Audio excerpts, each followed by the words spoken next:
It is no secret that from the moment Snow White was announced, it felt like it was doomed before it even had a chance to lift off. Controversy surrounded everything: the changes to the story, the removal and then return of the dwarves, Rachel Segler's comments about the original, and the overall sense that Disney was once again remaking something without fully understanding what made it so magical. And yet, after all that discourse, after all the controversies, all the comments, the movie is finally out, and it's actually decent. I say actually decent with question marks, because look, at least it isn't a shot-for-shot remake of the original Lion King.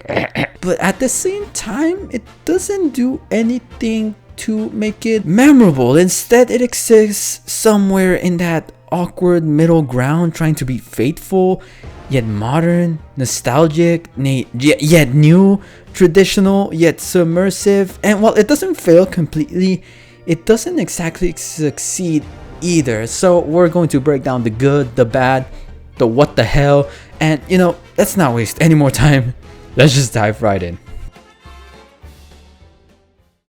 Look, with all due respect to everyone involved in this movie, you can just feel that it's struggling with its own existence. On one hand, it wants to honor the legacy of not only the first Disney princess, but the first Disney movie point blank period. But on the other hand, it also wants to do a lot of new things.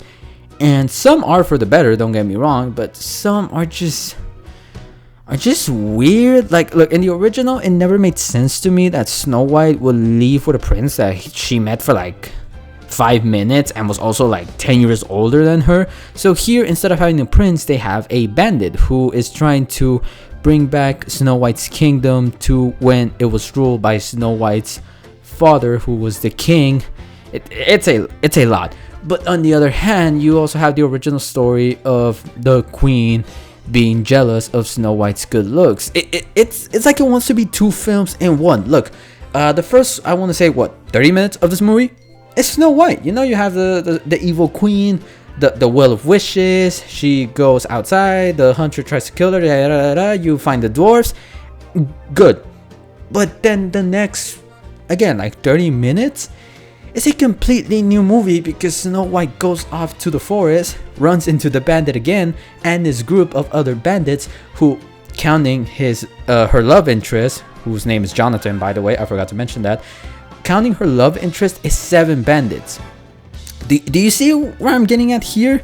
You can just see that these 7 bandits were supposed to replace the dwarves in its entirety, but after the major backlash, Disney tried to course correct at the last minute, so now we have this weird situation where the bandits and the dwarves both exist in the story, but neither group gets enough development to feel fully realized. The dwarves are fun when they're there, but they don't do much like in the original movie, while the bandits feel like relics of an earlier script that just never got fully erased. I mean, they even interact in the movie, but it doesn't feel natural. You can just tell it was 2 different movies, and they said, screw it, let's just put it together. I mean, why not?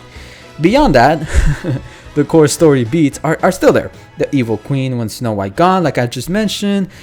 Snow White finds refuge in the forest, there's a poison apple, but the way it plays out feels so disjointed. Like, there's no story. It's just like a sequence of events. Oh, I wonder what other movie that came out recently is like that. Snow White is much more of an active protagonist this time around, which isn't entirely a bad thing, but the movie never fully leans into that angle. It's almost like it's scared of committing too hard to change, so it just tweaks things slightly without making them feel purposeful.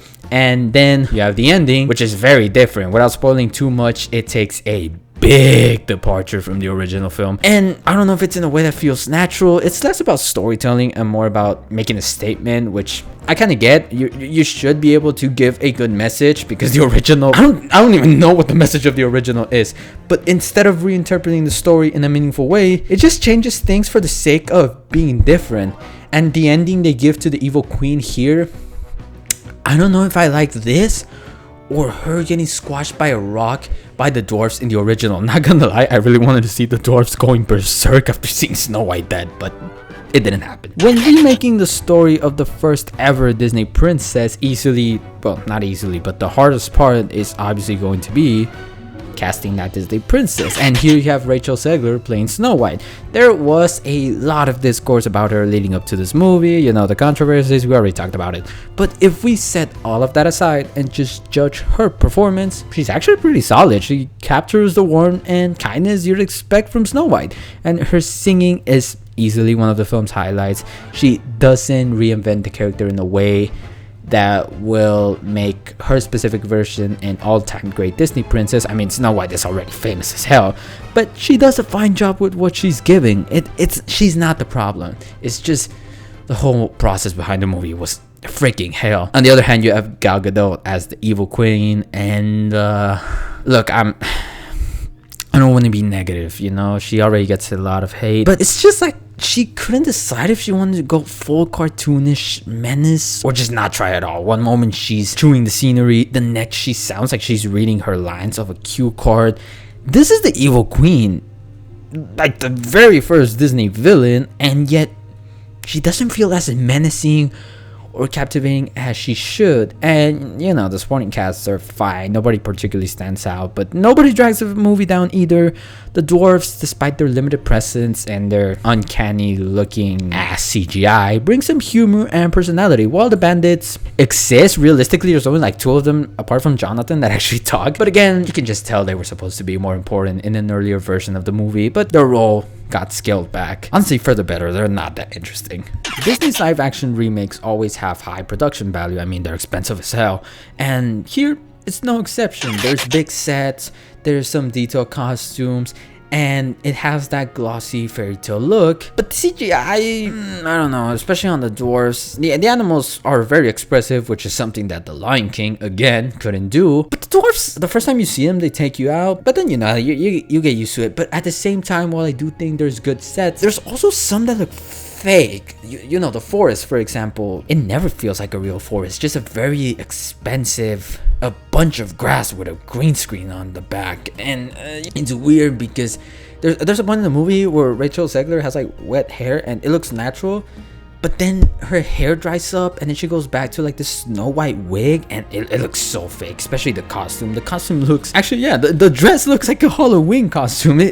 It's weird. And then there's the music, and honestly, I mean, it's alright. The original songs, no problem there. It's just updated music, slightly longer, and that's it. And they also have some new songs that are really just there. I mean, they gave the evil queen like 2 new songs, and I honestly don't think they add anything.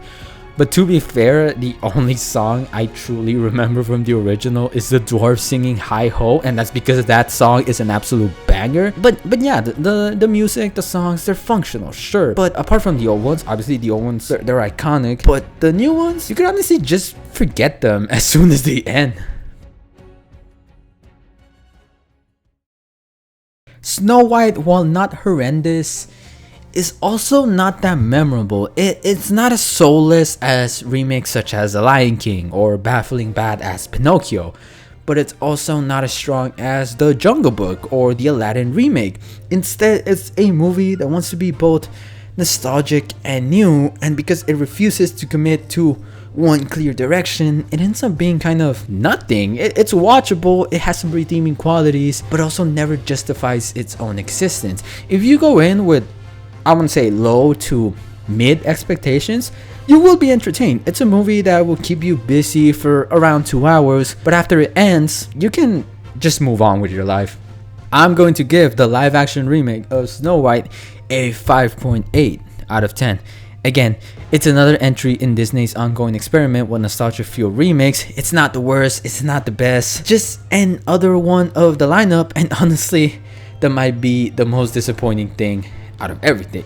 Although I will take this over the live action remake of Dumbo. Yeah, that one sucks ass. But again, that is my opinion. Let me know yours in the comments, and I will see you guys in the next video, if I actually make one.